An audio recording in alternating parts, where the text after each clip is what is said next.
What is up, Flick fans? Welcome back to my channel, one of my favorite videos that I do. Today we're talking the best and worst movies of February 2020. We're talking all 22 new release films that I saw, whether they're films from 2020 that came out right before February or in the midst of February. And of course, there are movies that I didn't get the chance to see that are not going to be on this list, but these are all of the new releases that I saw. And if I end up catching up on one or two, they'll be in next month's list. The Lodge, didn't get to see that one. And then, of course, I saw Onward, but I'm counting that as a March release since it's technically a March release, and I made this template before I saw that movie. But we are talking all of these films that you see listed below. As always, I need you in the comments just letting me know, what movies did you watch this month? Which were your favorite? Which were your least favorite? These are just my personal takes. I'm not judging this based only on quality. That factors in. You know, it's all personal. We do this all the time. Let's get right into it. So, we're starting out with a movie that y'all probably didn't see it. Not a lot of people saw this film. This is The Coldest Game. As to what is this movie? Well, it's a Netflix film. It is based around the 1962 Cuban Missile Crisis. Bill Pullman is a guy who gets put in the middle of all of this, and basically the premise is he has to play a game of chess to decide the fate of what happens within this aspect of the war, but then he finds himself doing a little bit of espionage. It's almost like a spy movie. There are solid elements within, but at the end of the day, I found myself just kind of dump trucking the movie out of my brain, because while elements were well done and Bill Pullman was great in the film, honestly, there wasn't much to it. It was way more style over substance, and while I appreciated some of the style, I'm not going to spend too much time on it because it's one of those films that I just don't think a lot of people saw. Another film that I didn't get to review on this channel and had a lot of requests for, that is The Rhythm Section. Finally got to it. If you're following me on Letterboxd, you saw. And while I wanted to like this film much more than I did, unfortunately, I just didn't respond to what it was trying to bring us. And not that I'm not a fan of Blake Lively. I think she is a really good actress occasionally, and she gave it her all within this film. But at the end of the day, this concept of adapting the identity of an assassin to track these people down, and the fact that what sets all of this in motion at the beginning of the movie, I didn't feel the emotion from. The entire film felt void of attachment for me. While I liked the cast and I didn't mind the direction, it's just a really sloppy story. It is one that I'm trying my best to push to meh, but honestly, I think it's kind of a bad film. I think The Rhythm Section falls flat in what it tries to do to appeal to its audience. Even the target audience, I don't think responded or will respond. We'll never know, because nobody watched the movie. It bombed. It's unfortunate, because I like a lot of these actors. Then we have Shaun the Sheep, Farmageddon. What? Well, this film came out, released in the United States on Netflix in February. I know it came out in other territories last year, but this was a movie that I was somewhat looking forward to because I really like the concept of these films. There's no dialogue. You're just focused on the characters and the antics. It harkens back to almost the Looney Tune days, but you have this claymation, this detailed, beautiful claymation that I just think is fantastic. Now, is the movie itself fantastic? No, I didn't respond as much to this story as I did maybe the original Shaun the Sheep and some of the shorts, but I still thought it was good, man. I thought it was really good. It's not going to end up at the top of my animated movies list at the end of the year, but just to appreciate the craft on the level that you do when you're watching this movie, what they do here is really impressive. Now, something that's not necessarily impressive. This film is called The Night Clerk. And The Night Clerk is one of those movies that had every bit of interest from me just from the premise. Ty Sheridan plays a young man with autism who witnesses a murder, and he has this giant secret that he has to keep. But in the midst of all this, there's a love story with Ana de Armas, of all people, who is in this movie for some reason. She's spectacular, nothing against her, but the fact that she popped up in this made-for-TV feeling film that just didn't do a lot with its really juicy premise. I mean, I really liked, even starting out, I'm like, oh, this is interesting. And I'm a Ty Sheridan fan, and he did fine. And the movie itself tried to execute on this concept, but The Night Clerk, unfortunately, felt like an off, semi-bad bad, made-for-TV movie that released in the 1990s, and people were picking apart left and right. That's what it felt like to me. So, at the end of the day, unfortunately, The Night Clerk is another one that just did not execute on its premise. But then we have possibly the most divisive thing that we're going to talk about today, and that's Birds of Prey. The backlash against the movie, the front lash to the backlash, and then the backlash to the front lash to the backlash. I don't even know if front lash is a term. I'm just sitting back going, are we done? I mean, I really enjoyed the movie. I had a good time with it, but it's not perfect. I just had deja vu for some reason. That was weird. Okay, back on track. Yeah, I enjoyed the film, even though I don't think I liked it as much as the really hardcore fans of this movie, because there are fans saying, like, this is top-tier DC, and it's just not for me. I prefer some of the other more recent movies over it, like a Shazam, and I even think I have Aquaman over it at this point. But I still had a good time with it. I really like these characters. I love the development. I love the action. Even those who are pushing against this movie for some reason, that they're not talking about how well done the action is from the director of John Wick, who came in and helped out. And it just, from that standpoint, it's super entertaining. Is it revolutionary? No. Is it game-changing? No. But I still thought it was good, and I thought it was really well directed. So it goes on the good tier for me. And then we have a little film called Buffalo, directed by Tanya Wexler, a director that I'm actually on the lookout for now, starring Zoe Dutch, who really captivates me every single time she's on screen, and it's no different here. This movie also has Jai Courtney in a role that makes me look at Jai Courtney and go, oh, okay. So if you haven't heard of this film, it was a straight-to-VOD release, and I reviewed it on Letterboxd. It's set in the underworld of debt collecting, and it follows a homegrown hustler, Peg, who's played by Zoe Dutch, and she will do anything to escape Buffalo, New York, including get herself in the midst of this almost mob-ish organization, and it's just it's entertaining. Now, there are clear issues within the film, the structure and the style. I think it's a bit more style over substance, but I ended up having an okay time with it because Zoe Dutch is so captivating, and there's this fun element to it, so it does genuinely get close to being on the good tier. Emma. I still haven't reviewed Emma on this channel. Emma is a good movie. Let's go ahead and get it out of the way. Let's put it on the good tier. And by the way, at the end of this video, I'm going to rank these. You all know this. We do it every single time.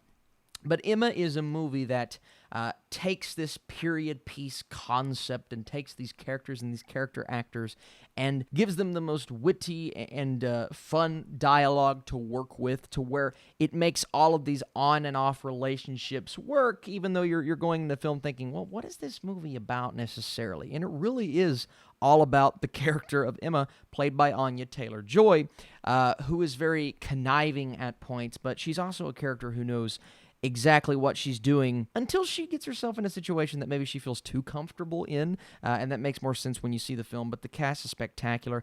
Josh O'Connor, Johnny Flynn, Bill Nighy, Mia Goth, everyone is so good. Now, do I normally respond to a period piece like this? Not necessarily. It takes a lot. A movie like The Favorite, this film, even though I would put The Favorite above this film, and not every moment hit me, I think, on the level that the filmmakers intended to within the movie. But Emma, I still liked it. I thought it was good, and it was refreshing in the year 2020. We've got nothing else like it. Speaking of refreshing, a film that has been a popular topic of those asking me to talk about it and review it, already did on Letterboxd. We're going to do it one more time. And man, I was thinking February, not very good month, but hey, we have 4 movies on the good tier right now. And VFW is a classic, hardcore, retro, violent, intense story directed by Joe Begos. And here, I'll just read you the summary, just in case you've never heard of this film. So, a typical night for veterans at a VFW turns into an all-out battle for survival when a desperate teen runs into the bar with a bag of stolen drugs.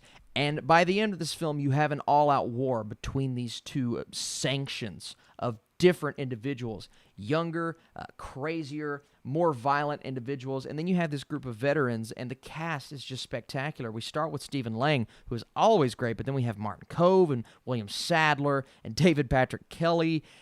Is some of the OGs at that age, and this gets, if you like a crazy hard-knuckle violent story like this, and the action is really great. It's very self-aware. Now, in terms of storytelling and some of the acting, it definitely isn't perfect, right? It definitely feels at times like it's a straight-to-VOD release, but I did not care. I had a great time, but the movie is really good. Then we have Superman Red Son. Now, not knowing the comic Superman Red Son as well as a lot of other people, I know the basic story and the premise, but I never actually read it, so I can't necessarily make the distinction, the comparisons that some others are making, but I'll say that I actually thought it was a good DC animated movie.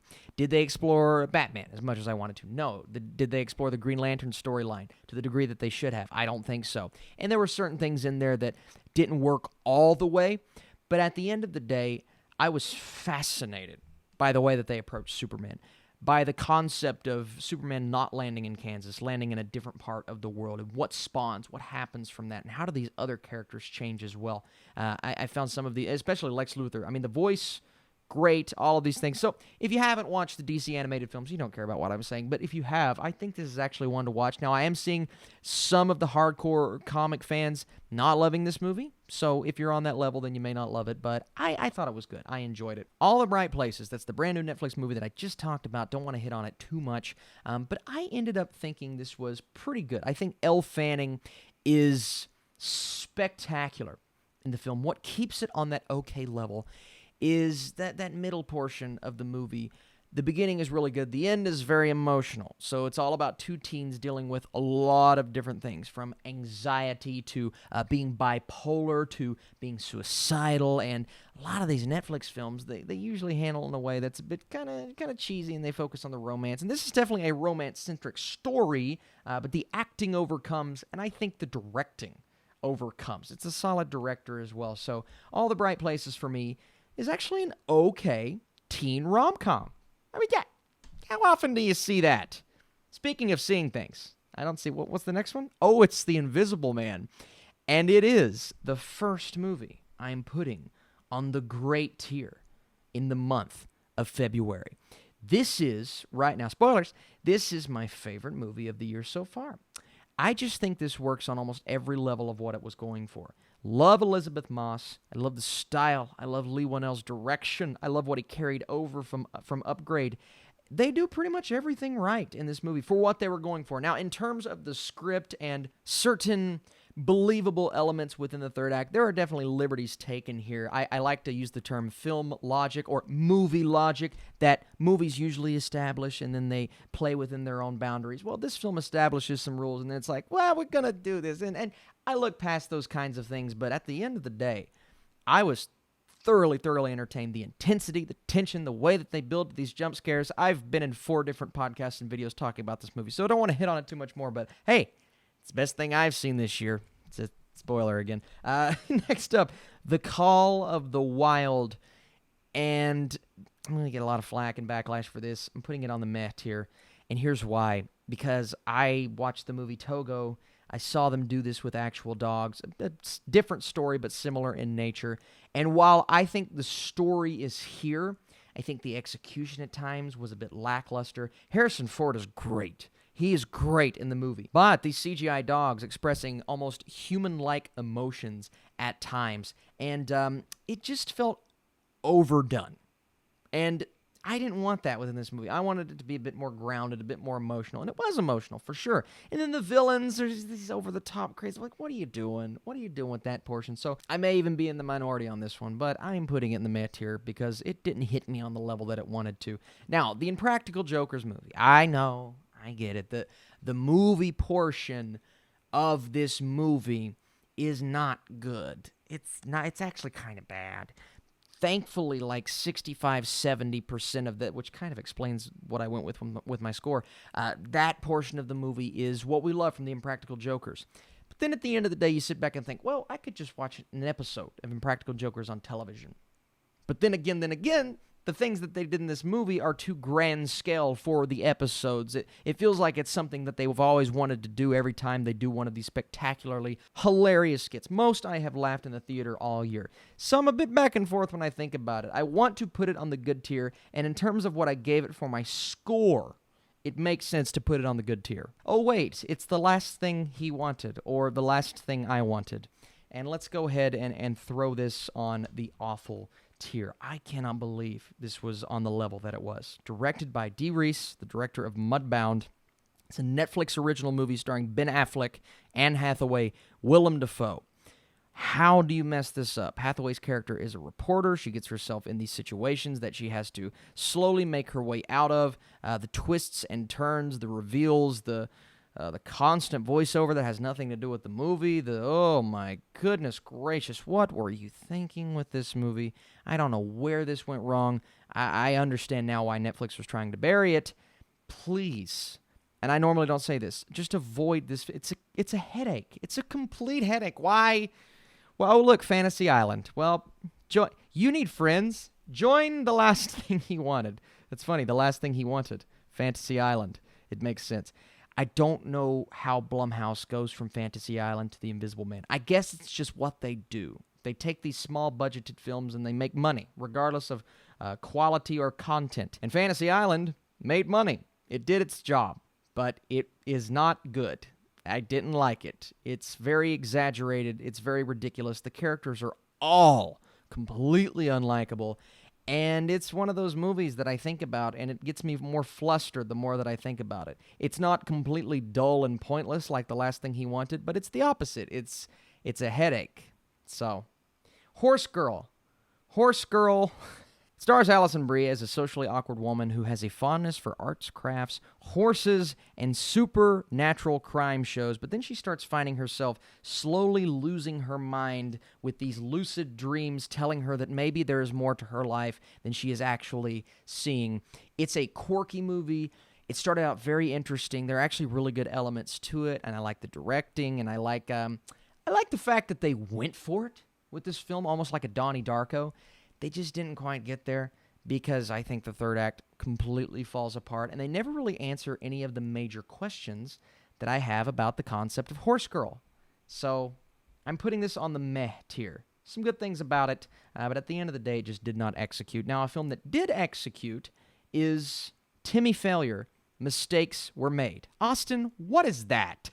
It's a Disney Plus movie with a very cute story and a sweet protagonist, and it's this young boy who is determined to make it in the world. He's already running his own business. He's very successful in his own eyes, and he answers everything in a very respectful and a very business-like manner. But it follows him on this journey through life as he's getting himself into these situations, and it's just really, it's really cute the way that it's laid out, and it's quirky, and it's almost like a Wes Anderson artistic-styled movie for kids with witty dialogue.